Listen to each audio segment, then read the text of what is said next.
The X-Men are hot on the trails of Wolverine, but is that a good thing or a bad thing now that he can't seem to remember them? Well, let's hop into the pages of Return of Wolverine issue number 3 and find out for ourselves, shall we? Okay then, so picking up from where more or less the last issue left off, Jean Grey, through the help of Cerebro, had managed to pinpoint Wolverine's location. Now the big question is, what do they do about it? They can't go running after him, because Persephone had made a solid threat to end the lives of a dozen different children with the X gene should they get involved in her affairs. But on the other hand, Wolverine clearly looks like he's running, which clearly means he's in trouble, and well, they'd be a pretty crappy team if the X-Men didn't get involved. Then there's the other matter that Wolverine didn't try get in contact with them first, which means they might be dealing with another amnesia scenario. And I mean, really, would it be a day that ends in Y for the X-Men if they weren't dealing with some manner of amnesia? Now back over with Logan, he and the woman he's been shepherding make their way to Soteria Island, home of Persephone and her weird-ass company. Despite all the oppressive signs and Orwellian imagery, people seem to live here semi-happily. The only thing that really seems to get them going is mutants, and we know this when the Blackbird touches down on the island. Hey, it's like that scene from the first Sam Raimi Spider-Man, only played in reverse. Oh, you mess with one Soteria person, you mess with all of us. Wolverine hears all the violence and commotion, and much like a moth drawn to the flame, he decides to break off the important task he was doing to go look into this. Persephone, in her evil villain lair, catches wind of everything that's going on her island. She could very easily dispatch another kill team to go deal with the situation, but she's interested to see where this goes.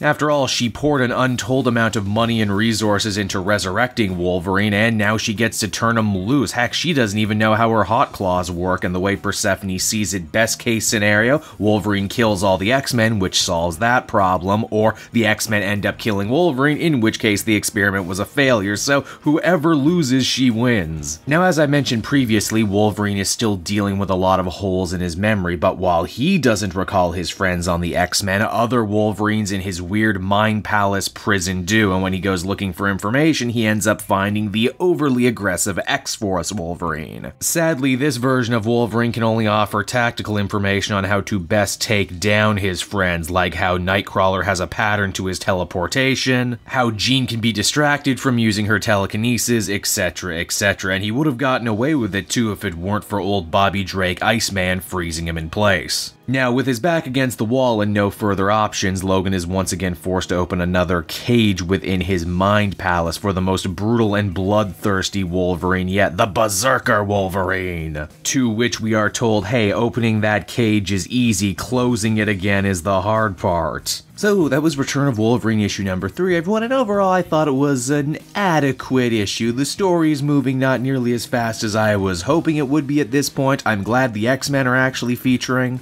Despite her very strong initial premiere, Persephone is doing very little to actually win me over as an antagonist. In fact, her big moment this issue is sitting stuff out. By far, though, I think the thing that really stops me from getting into this is Shalvy's art. It's just, there's just something about it that doesn't do it for me. Or maybe the fact it's just not as good as the McNiven stuff from the very first issue. Ultimately, though, I'd give this a 7 out of 10. Hey there everyone, it's your old pal Cape Joel again, and I want to thank you so much for watching to the end of the video. I hope you enjoyed it, and if you did, why not take a closer look at some of these other videos I have available from the channel. Then you can follow me on Twitter and Facebook at Cape Joel, so you're always up to speed on what I'm doing next. And hey, if you're feeling in a supportive mood, why not check out the link down in the description for my Patreon page. Patrons get exclusive access to videos and content before anyone else, and you can do so for as little as $1 a month. That would be much appreciated, and until we meet again, everyone, this has been Cape Joel, and I will be making more comic content that smacks of greatness. Bye-bye, everyone.